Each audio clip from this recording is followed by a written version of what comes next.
dapat lagi.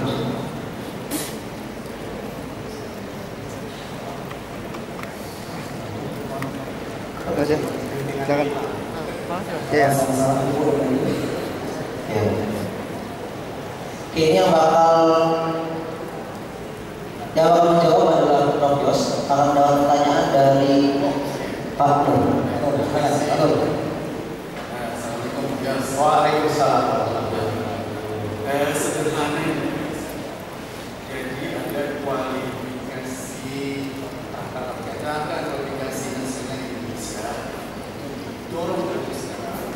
Kemudian kan terkait dengan masyarakat organisasi dan seterusnya. Kalau Prof. nanti amanah, kita untuk banyak sekarang ya, akan memberikan standar-standar yang perlu dicapai oleh organisasi itu, bukan lagi standar lokal, ada standarnya regional. Bisa dibayangkan nanti akuntan dari Thailand, akuntan dari Filipina, dari Singapura, mengambil sebuah profesi bersangkutan, kemudian engineering untuk banyak yang dimasukkan, dokter dan seterusnya. Nah, banyak hal yang juga perlu dilakukan sebab masyarakat ekonomi Asia baik kita dan saya khawatir kalau kita tidak siap, kita luruskan seseorang, tapi disaingi oleh tetangga kita, bisa bersama. Nah, bagaimana progres untuk coba masuk dalam level yang dibutuhkan oleh minimum masyarakat ekonomi Asia? Silakan Pak Yos. Ya, terima kasih. Saya reviewer LPDP yang itu akan dikirim ke luar negeri. Semuanya ilmu kemampuannya terrefleksikan dengan aplikasi masing-masing di mana dia bekerja. Undip, alhamdulillah A, dan beberapa hampir sekitar 30-40% A juga. Tetapi ada satu hal, Pak Kita, masalah bahasa. Bahasa adalah pembuka dunia. Kita masih tetap saja syarat TOEFL untuk lulus 400 strata TOEFL, dan itu didapatkan, mohon maaf, cukup di CU, dan pernah terbukti produk itu dipalsukan juga.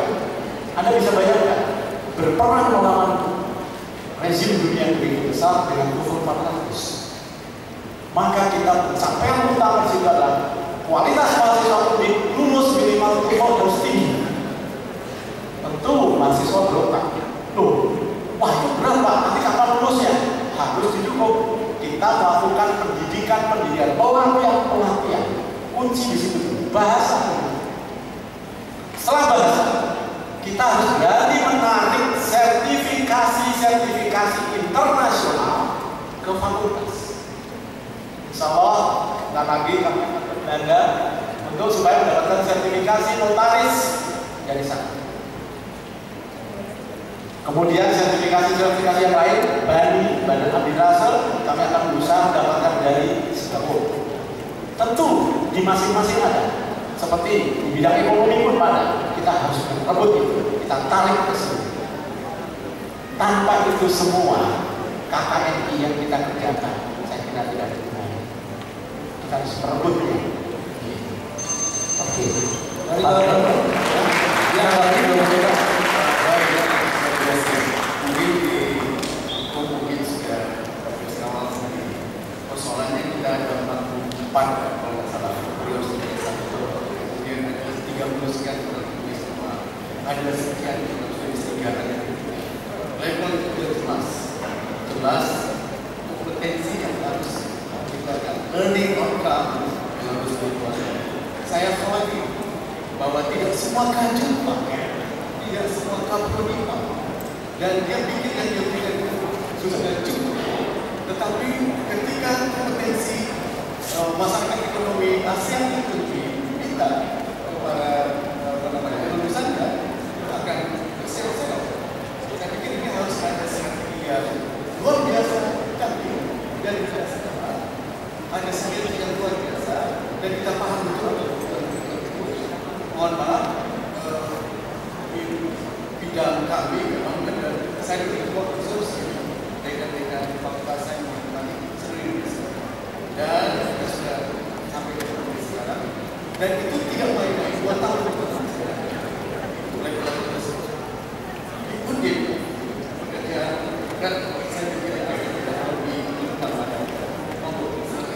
Ya, saya pemahaman para ketua atau prodi tajud tidak akan mungkin terbuka ketika mereka tidak pernah melihat apa yang ada. Benchmarking penting. Ya. Kami kirim beberapa pejabat kami benchmarking ke Raiden, Yongsan, Toyo untuk melihat bahwa apa yang mereka kerjakan dan apa kualitas apa yang mereka bisa tiru. Ketika mereka sudah dapat ada pemahaman itu, maka tugas rektor untuk kemudian mendorong. Mereka harus didorong. Tetapi sekali lagi, itu semua tidak akan mungkin bisa kalau bahasa tidak kuat. CU kita yang ada di FIB harus diperkuat. Tidak boleh hanya sekedar itu, harus ITP, IELTS. Saya sampai ngeri. Kalau saya pas uji itu mereka TOEFL sekitar 580, 590, IELTS sekitar 7. Sering saya bertanya, mana ini pelamar dari UB? Kok saya nggak ketemu? Justru dari swasta. Nah inilah makanya bahasa harus kuat dulu di lingkungan mahasiswa. Jadi ketika kita bicara komplit, bahwa karakter komplit yang dari mahasiswa dibawa keluar dengan kualitas, bahwa mereka mampu berbahasa Inggris dengan baik. Itu saja dulu kunci itu. Masa yang lain saya percaya dengan kualitas masing-masing. Tetapi itu harus dulu dalam benchmarking, update. Panggil kita, kami panggil contoh dari South Carolina, dari Amerika, dari Leiden, dia sama di sini. Yang mereka tahu, oh orang lain yang tahu yang baca dari kita. Effort akan ada. Terima kasih. Oke, baik. Kita masuk ke depan. Yang akan bertanya kepada Prof. Koki adalah Prof. Muhammad. Baik, pertanyaan yang akan saya sampaikan ini relevan dengan tugas PAUD yang selanjutnya. Seperti kita tahu bahwa produktivitas penelitian dan kualitasnya di UNIF ini masih belum memberikan, baik dengan cara keseluruhan maupun parutan pendidikan antara fakultas satu dan fakultas lain, antara jurusan satu dan jurusan lain. Kira-kira kebijakan apa sih menurut Pak Oki yang bisa kita ambil supaya ke depan penelitian yang dilakukan oleh dosen dan mahasiswa itu menjadi produktif, kemudian kualitasnya naik dan merata pada semua fakultas dan semua program. Saya kira itu. Silakan, terima kasih Prof. Arifin. Betul, jadi dari hasil yang kita teliti, tidak lebih dari 20% dosen di UNIF itu memberikan kontribusi terhadap output katakanlah yang standar internasional adalah kontribusi terhadap publikasi atau ekspos. Ini tidak mungkin kita biarkan. Tidak mungkin para individu level program studi itu kelingkungan sendiri untuk melakukan itu. Jadi harus ada kebijakan pada level universitas. Yang pertama, meningkatkan jumlah alokasi dalam PPTN mendekati minimal 30% karena itu ada aturan yang berbeda. Yang kedua, meningkatkan dana PNBP karena dengan status kita saat ini menjadi status mandiri, maka 100% dana riset itu untuk riset unggulan. Sisanya tidak ada. Oleh karena itu, UNDIP harus mengalokasikan PNBP lebih tinggi untuk itu.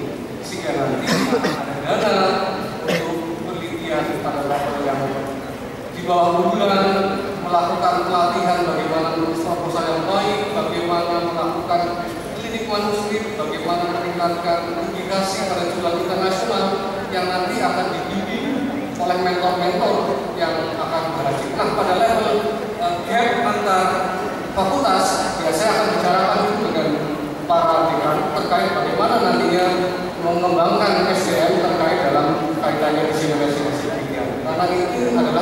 kepentingan bersama, bukan antara satu fakultas dengan fakultas yang lain. Terima kasih. Dari Bapak Ibu. Jawabannya sudah sangat memuaskan. Hanya ada sedikit masukan begini. Jadi produktivitas dan kualitas penelitian itu tidak selamanya bisa didorong dengan alokasi dana.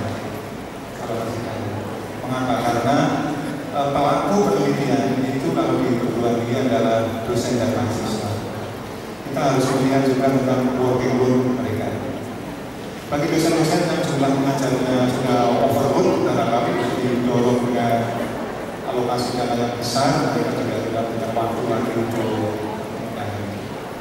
demikian juga dengan kapasitas atau kemampuan mereka. Kalau kita sudah terlanjur punya dosen 1000 dan kemampuannya sedang-sedang saja, kita sangat sulit untuk bisa mendorong mereka untuk. Oleh karena itu menurut saya kebijakan tentang distribusi working load dari dosen mestinya harus ada pembagian load pekerjaan bahwa sekian persen manajemen, sekian persen pendidikan dan sekian persennya harus pendidikan. Baru kemudian didukung dengan funding. Saya kira ini mudah-mudahan kalau disinergikan gagasan KOP dan Islam saya ini bisa hal yang sangat positif di dalam produktivitas dan kualitas pendidikan merata di seluruh fakultas. Betul, tidak mungkin satu universitas akan secara full atau penuh akan memiliki kemampuan yang sama khususnya dalam bidang pendidikan. Kita harus berikan toleransi pun tidak terlalu tinggi, tapi ada persentase tertentu memang biarkan dosen itu fokus pada pengajaran. Tapi penguatan sebagai konsekuensi dari imunisasi itu yang harus kita perkuat. Jadi saya setuju dengan Pak ini. Terima kasih atas masukan. Terima kasih. Langsung aku ya Mas. Ya, sudah selesai. Satu lagi Pak. Ini sekarang bertanya. Saya pada masalah Pak Nur, aspek yang perlu didiskusikan antara kita berlima adalah tentang struktur organisasi dan sumber daya manusia. ya. Kita sedang bermetamorfosa dari BLU ke PTNBH. Tadi disampaikan ada perubahan struktur dan kultur serta tata kelola. Selain itu juga ada perubahan mindset dari spending to scouting and investment. Nah, pertanyaan saya, kira-kira strategi apa agar supaya struktur pola pikir dari dari spending menjadi scouting and investment ini bisa menjadi bagian dari pola pikir masyarakat kampus. Yang kedua juga terkait promosi, mutasi, itu bukan sesuatu yang tabu karena ASN itu kan mensyaratkan 2 tahun sekali dievaluasi, 4 tahun harus pindah. Nah, kira-kira apa yang bisa dilakukan? Baik, Silakan. seperti saya katakan di depan tadi, saya akan segera membentuk dengan melibatkan semua Tuhan dan juga program studi pada satu unit yang disebut change management. Di situ kita bersama. Kemudian strategi berikutnya koridor-koridor yang harus dibuat dan peraturan yang harus dibuat oleh rektor, oleh MPA, oleh senat akademik itu segera dibuat. Saya pikir statuta, SOTK segera dibuat. Kita tahu bahwa SOTK itu ada 4 dalam tidak ada 4 wakil rektor bidang akademik dan alumni. Riset dan inovasi, SDM dan keuangan, IT dan bisnis. Nah, dengan adanya IT dan bisnis tadi dan didukung oleh wakil rektor yang lain dan setiap wakil rektor ada direktorat, saya pikir kita bisa mengubah dari investment kepada menghasilkan sesuatu, menghasilkan kemanfaatan. Berapa kali saya katakan tadi kita sudah bisa membuat perusahaan-perusahaan. Kita juga punya kemampuan menghasilkan keberhasilan. Dan kita matangkan coach dia didewasakan dan coba untuk pasar yang saya katakan kita harus mengambil peluang. Kemudian riset dan dikti itu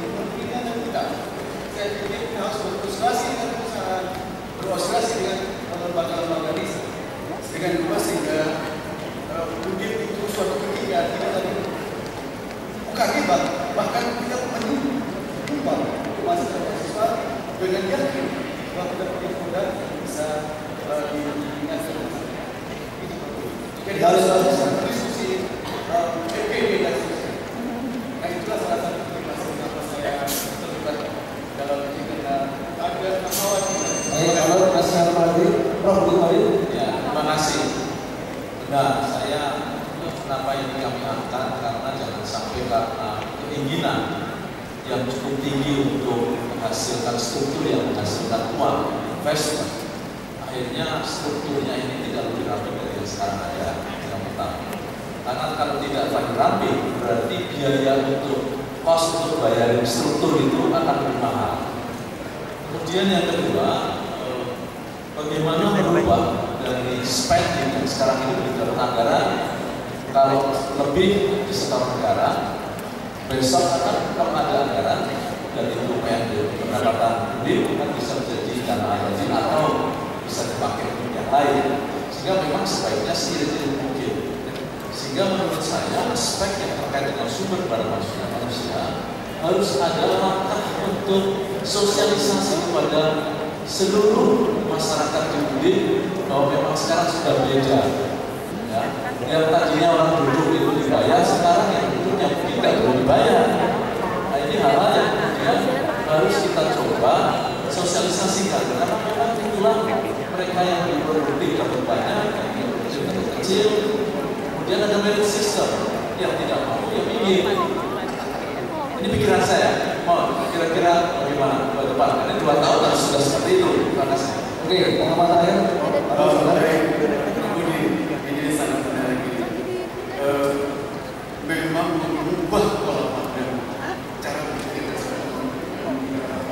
itu saya katakan artinya saya terpilih yang pertama dilantik saya coba masuk siapa dan terus kita lakukan sehingga dalam 2 tahun saya pikir cukup mungkin 1 tahun saya bisa selesaikan tapi mungkin sebagian malam kita serius. Kemudian karena dana sisa dari pendapatan bisa kita berusaha untuk kita generate kemampuan sangat banyak potensi. Jadi Rocky tolong lagi mampir di SPIKU itu ada bioteknologi untuk alumni saya sejak tahun 2005 terus menerus menghasilkan satu produk dan insya Allah dipakai di atas produk. Kalau suatu ketika itu siapa rektornya dan ketika dia bisa mengambil itu silakan dan untuk nanti sampai ke menurut saya bisa. Terima kasih. Oke, kita tutup dulu pada 5 menit ini. Ini ada sesi terakhir. Sesi terakhir ada sesi kedua. Kita akan undang satu tanya dari mahasiswa dan satu tanya dari alumni. Untuk mahasiswa silakan tunjuk atau siapa yang mau maju? Boleh? Pergi maju. Oke, harus saya dulu. Boleh? Mas Merah, silakan. Anda ke depan. Silakan Pak. Boleh bantuannya? Ya. Satu pertanyaan untuk kelima calon rektor dan nanti satu alumni, satu pertanyaan untuk kelima calon rektor. Silakan. Sebutkan nama Anda dan fakultas mana? Ya, selamat siang. Nama saya Rumadi dari Fakultas Kesehatan Masyarakat. Seperti kita ketahui sendiri, ini dari PTNBH ya Pak. Terus kira-kira apa ke depannya? Soalnya ketika PTNBH, Udipton kira-kira kita punya banyak apa ya? Link lah. Ketika tidak punya link yang banyak, maka beban universitas pasti dibebankan kepada mahasiswa. Pelan-pelan Mas, cepatkan. Ya, kalau semangat. Jadi gini, malu Mas. Ketika universitas kerja PTNBH, berarti kan harus punya banyak link apa ya? Ketika tidak punya banyak link, maka pendapatan itu akan berkurang. Ditakutkan akan dibebankan kepada mahasiswa. Bukankah ketika dibebankan kepada mahasiswa, malah akan menaikkan harga UKT seperti itu. Diharapkan mungkin bapak-bapak bagaimana pandangannya mengenai PTNBH dan apa yang akan dikerjakan mengenai pendapatan yang dibutuhkan itu. Terus pertanyaan kedua, seperti kita tahu sendiri pada Undang-Undang Nomor 36 Tahun 2009 Pasal 115 dan PP Nomor 19 Tahun 2003 mengenai KTR, di mana salah satunya itu ada wilayah pendidikan. Seperti kita tahu sendiri, itu adalah wilayah pendidikan dan salah satu sponsor utama itu adalah rokok. Nah, menurut bapak-bapak, bagaimana cara menanggulangi mengenai KTR itu sendiri? kita udah ada undang-undangnya, udah ada perdanya, dan itu harus dilakukan. Tapi di sisi lain, rokok itu sendiri adalah pendapatan yang sponsor terbesar lah di sini. Mungkin menanyakan pandangan Bapak mengenai itu. Terima kasih. Oke, ada pertanyaan pada Anda semua, terutama dari Prof. Budi, lalu Prof. Habibur, juga perwakilan Lalu. Silakan, Mas Aldo, Mas. Terima kasih Mas Tomadi dari FKM. Yang pertama, bagaimana ke depan ya dengan PTNBH. Kita berusaha agar status PTNBH itu tidak memberatkan mahasiswa. Karena potret saat ini saja hasil kerjasama kita sudah sekitar 100 miliar. Jadi minimumnya sudah diperoleh lah. Karena itu dengan pengembangan usaha, hasil penelitian dosen, kerjasama saya kira tidak akan menaikkan SPP atau UKT karena status PTNBH. Kemudian yang kedua, Undip tidak cukup link, cukup masuk banyak itu kerjasamanya ya. Nggak usah khawatir, saya kira itu bisa. Kemudian yang kedua yang terkait dengan wilayah pendidikan.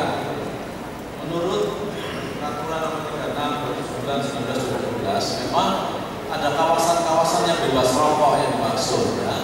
Kawasan bebas rokok itu saya kira memang harus kita kembangkan dari waktu ke waktu ya, dan supaya di kampus ini makin lama tempat orang merokok itu tidak di sembarang tempat tertentu. Bagaimana dengan sponsorship? Ada komitmen sebenarnya, bantuannya boleh, tapi iklannya jangan mas ya, karena iklan itu kan berarti mengajak.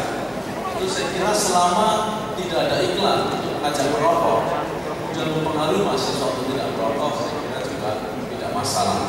Merokok jadi masalah ini karena banyak mudaratnya daripada manfaatnya. Mungkin itu yang bisa saya jawab. Baik,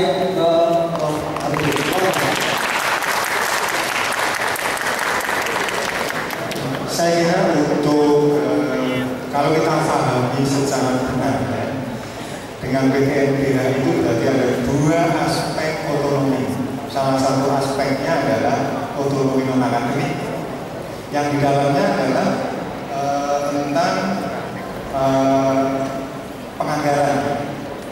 Nah, dengan otonomi penganggaran, budgeting dan lain sebagainya, maka dimungkinkan sekali bagi Undip untuk bisa secara lebih leluasa menggali sumber-sumber pendanaan secara lebih luasa. Oleh karena itu, kekhawatiran bahwa berubah menjadi PTNBH kemudian beban yang harus dibayar oleh mahasiswa akan menjadi semakin besar itu tidak perlu terjadi. Karena dengan otonomi itu sumber-sumber pendanaan universitas bisa semakin bervariasi. Kemudian yang kedua, tentang kawasan bebas rokok. Saya kira ini permasalahan yang tidak sederhana. Oleh karena itu, jalan keluarnya mesti harus diregulasi. Tidak bisa kemudian secara drastis dilarang sama sekali. Oleh karena itu, saya kira apa yang sudah dilakukan oleh teman-teman di FKM itu nanti bisa dikembangkan di fakultas-fakultas lain, hanya secara gradual. Di mana-mana di negara-negara maju pun ya, larangan daerah kawasan bebas rokok itu dimulai dengan membuat kawasan khusus, ruangan khusus dan seterusnya. Nanti berlarut-larut akan bisa jadi akan dilarang semuanya, tetapi tidak secara drastis. Demikian juga dengan sponsorship ya, saya kira sponsorship itu masih dibutuhkan. Oleh karena itu ya sedikit-sedikit ya, sedikit mulai dari. Baik, Pak Tabis, silakan. Ya, terima kasih. Saya jawab dulu yang masalah rokok. Alhamdulillah saya bukan rokok. Paling tidak saya bukan bagian dari masalah itu. Peraturan sudah jelas. Di wilayah-wilayah yang memang dia tidak boleh merokok. Ya. Dan saya itu paling tidak suka merokok karena apa? Biasanya mereka orang-orang yang tidak peduli orang lain. Yang merokok pasif ya kan? Maka saya setuju dengan apa yang di FKM. Kalau bisa zero, tidak boleh. Ya. Karena itu bagaimanapun kita telah memberikan kesempatan kepada mereka untuk sesuatu hal yang sebetulnya tidak ada manfaat yang apapun untuk PTNBH. Ya, Tapi saya aturan, oke, kita buatkan secara khusus. Bicara masalah kemudian bantuan sumbangan, yang kita harus berani itu jihad kita. Jihad kita adalah melawan ya bahaya dari rokok. Kalau misalnya seperti itu ya kita bisa mungkin itu pilihan terakhir sumbangan dari sana. Harus kita utamakan pilihan kita yang tidak merokok. Agama saja dalam kata makruh mendekati haram kok kalau kita mendekati. Berikutnya yang berkaitan masalah UKT, kalau saya konsepnya makruh harusnya. Tidak hanya dengan kita mengandalkan masalah dari kerjasama, kita sudah punya kerjasama 100 miliar, ya. Tapi yang saya lihat dana itu biasanya habis untuk kegiatan itu. Undip hanya mengambil biasanya sekitar 10% dari situ setelah pajak, jadi kecil, efeknya kecil, ya. Makanya harusnya bagaimana mekanisme UKT itu sendiri dibenahi. Mohon maaf, mungkin saya adalah salah satu yang paling tidak setuju dengan UKT. Baik, kita ngobrol. Terima kasih. Salah satu program utama saya pada Kabupaten Malang adalah memperkuat kerjasama, di mana nanti akan menghasilkan revenue dan itu digunakan untuk memperkuat menuju universitas riset termasuk ngurusin mahasiswa. Jadi kalau UKT tetap ada, tapi kita berprinsip pada keadilan. Jadi tidak usah khawatir. Yang kedua, saya saat ini sebagai ketua LPPN Undip sudah berlaku 2 bulan saya menjadi ketua LPPN Undip adalah kawasan bebas rokok. Jadi nanti kalau saya jadi amanah sebagai rektor, maka itu akan saya implementasikan. Akan saya mulai dari rektorat sebagai kawasan bebas rokok, dan selanjutnya terkait dengan sponsorship, saya setuju dengan Prof. Yos bahwa selama mereka tidak mau mengikat aturan ya, itu tidak akan kita beri toleransi. Saya kira itu yang bisa saya sampaikan. Terima kasih. Oke, baik, terima kasih. Tentang UKT, saya berprinsip ya berkeadilan saja, bahkan bisa kita gunakan. Kenapa? Kalau pakar-pakar bisa kita sinergikan, dia akan menghasilkan sesuatu. Kalau dia bisa menaikkan indeks di fokus saja, dana pemerintah akan lebih banyak dana kebijakan. Sebab pemerintah berkepentingan untuk menghasilkan PTN yang bisa bersaing di tingkat internasional, masuk ke 500 besar, 400 besar. Ada satu kata yang tidak boleh lepas dari kita adalah inovasi. Inovasi. Apapun itu harus melakukan inovasi. Kemudian dengan inovasi itu kita hasilkan, kita bisa melakukan kerjasama, oleh kerjasama operasional, oleh lisensi, masing-masing kita bisa bersamakan. Dengan demikian, revenue generating activities kita akan lebih banyak dan pendapatan Undip dengan lebih banyak, maka jangan risau dengan kami. Mungkin suatu ketika Anda gaji, bahkan kalau Anda sekolah di sini. Mahasiswa itu saya dalam penelitian masih. Dan kemudian tentang rokok, saya berprinsip bahwa sponsor rokok pun sama sekali tidak diterima. Fakultas Sains dan Matematika sekarang coba berkeliling, dia sudah mengalami transformasi yang luar biasa.